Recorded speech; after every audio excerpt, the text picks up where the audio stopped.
Hey guys, it's Drew here. Little update.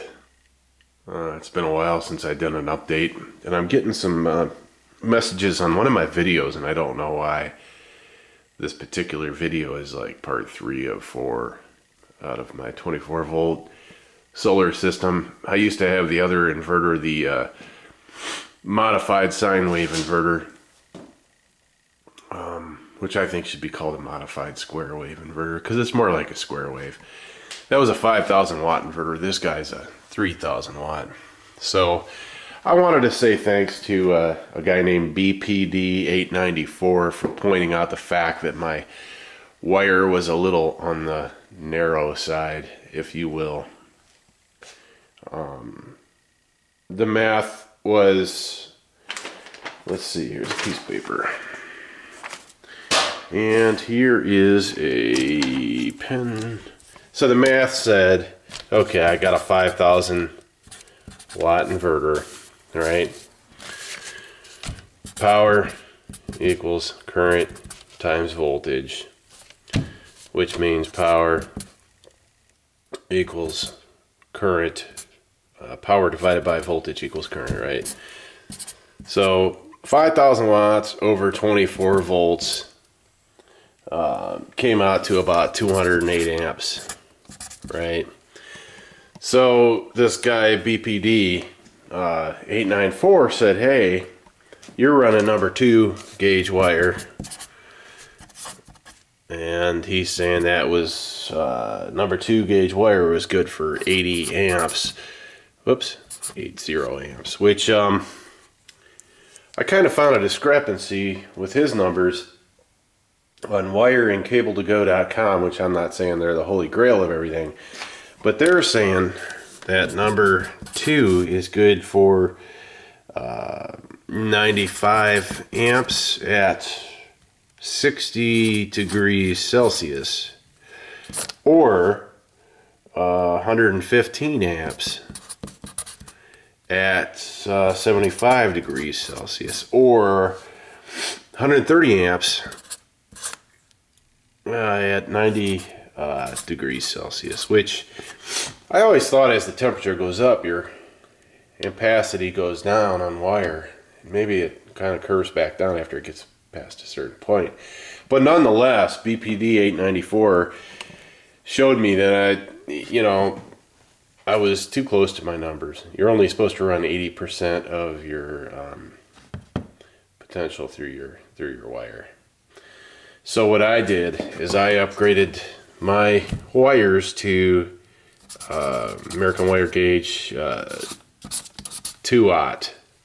And with 2-aught, I can run at 60 degrees Celsius 145 amps, 175 amps, or 195 amps at those same temperatures. And the other wire, let's see, I don't have a piece laying around. I wish I had a piece laying around. But the other wire, let's see here. If I can get that top off. The other wire is very flexible, okay? It's this stuff. I can bend it by hand and stuff. And really, this little short piece should be replaced too. But the rest of the inverter, the inversion system, and going from the battery to that breaker, outside of this little piece, which I'll explain in a minute, is this solid. Man, I mean, you could see I got this guy stuffed up in there. By the way, I'm just kind of listening to some serial data off my TriStar. That's why it's sitting up there. But this stuff is solid, man. It's hard to bend.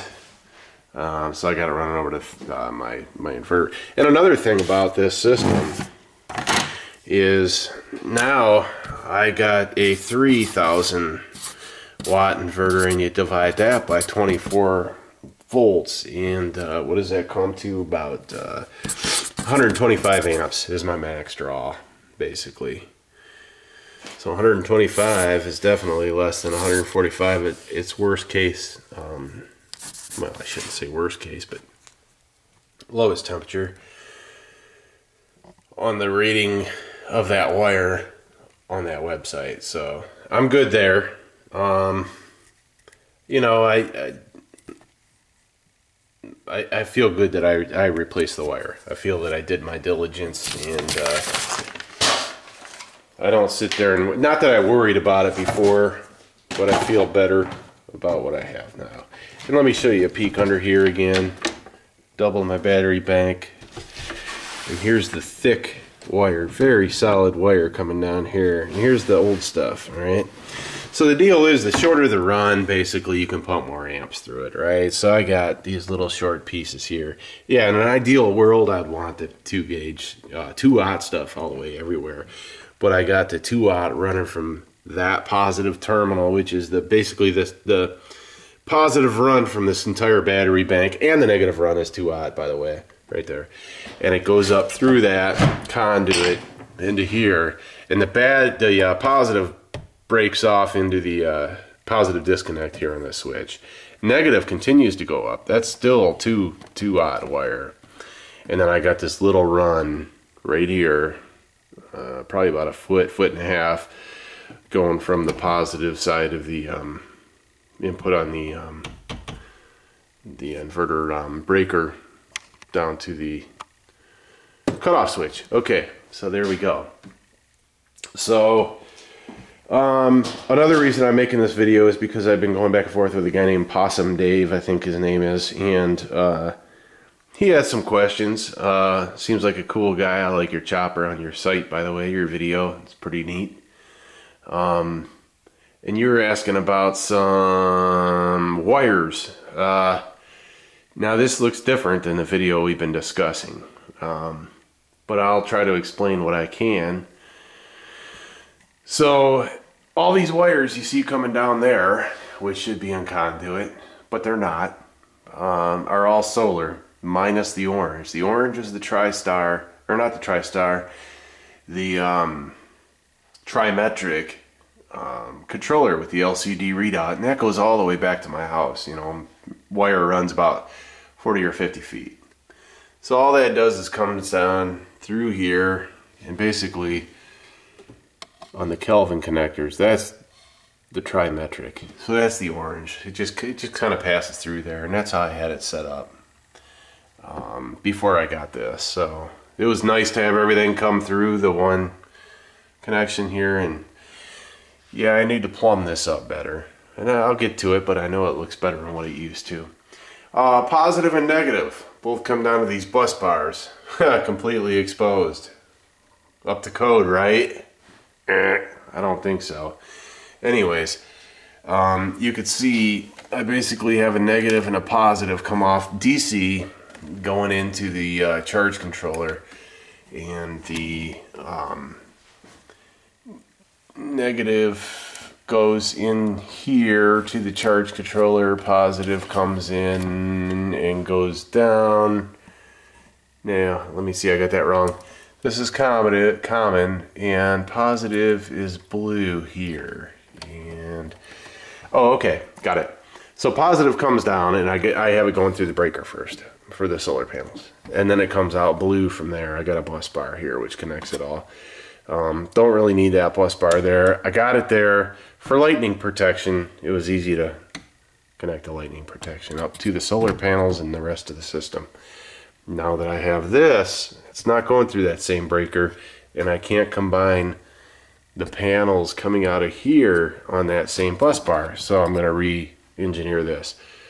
Alright, so blue wire comes out, so you basically got your solar panel coming in through the breaker, blue wire comes out, goes into input into the Morningstar. Alright, so you got positive, negative there. Big fat red juicy wire comes out of here, and basically this lug is the same thing as my battery terminal. Alright, the reason I have a big fat red wire here is because I had extra cable. I don't need that large of connector. There's not that many amps coming out of that TriStar, and it can only handle 45 amps at max peak, which really you gotta underrate that to about 30 amps. So there's absolutely no reason for that big fat wire, other than I had some extra wire. and you lose less, you know. You have better efficiency with a fatter wire, but it's such short run, no big deal. Don't let it throw you off here. What else can I say? Let's see, we got solar coming down, the trimetric, charge controller, charging the batteries. Coming down, we got our shunt here to measure, going back to the trimetric so I can see what's coming in, going out. These wires here, that's common, also ground, also negative, etc., whatever you want to call it. And you could see out of the lightning protection, we have the negative coming out and going up, ground coming out and going up, positive going over to that plus, all right? So that's what I have so far, and I also have a lightning protection unit inside the house in the panel on the AC side. And I also have this guy that I bought off the internet because I got a good deal on it. I'm looking because here it is. I also have this guy, which I ordered. It's a Morningstar or a Midnight Solar, which is the cream of the crop here, and it is going to be the better of all. You know, just my belief. Might not be true. You don't see stuff like this made in America anymore. It's made in America. I have the firm belief that if it's made in America, it's going to be made damn good. All right.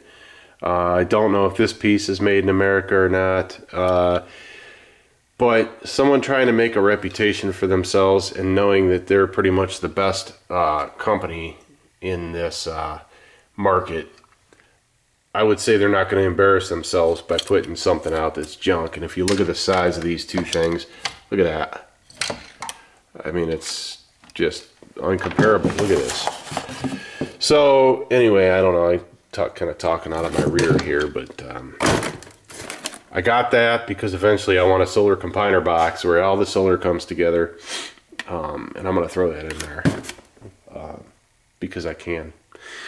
So what else can I show you? Here's my yeah, that's my Ames power, and a message for Possum Dave. You were talking about Ames inverters. I think on my other inverter I had a couple of terminals that you had to parallel together to get the full output.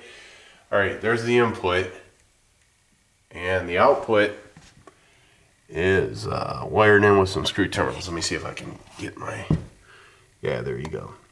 So you can see there's just a couple screw terminals there. You don't have to jumper any terminals together anymore. So I hope this clears up any questions that you had. Whoops, sorry guys, put my cover back on. Hope that clears up any questions, Dave. I guess your name's Dave. And I want to say thanks again to bpd895. Not sure who that was, but again, he pointed out a flaw. My basically this wire here was too small. Could have smoked. Doubtful, because I would probably never push that thing to 3,000 watts. I don't have that many circuits in the house on it. But it, you know, obviously it could happen in some strange ways, and I didn't want to melt any wires down. The ultimate goal of breakers and fuses are to protect the wire. Nothing more than to protect the wire from overheating. So you got to back engineer, or you know, use your math to figure out how many amps are coming through the wire, size your wire accordingly to the amps, put a breaker in to protect your wire from overheating. And that's all I got. Sorry for rambling on so long, but I hope this helped somebody out, if anybody ever sees it. All right then.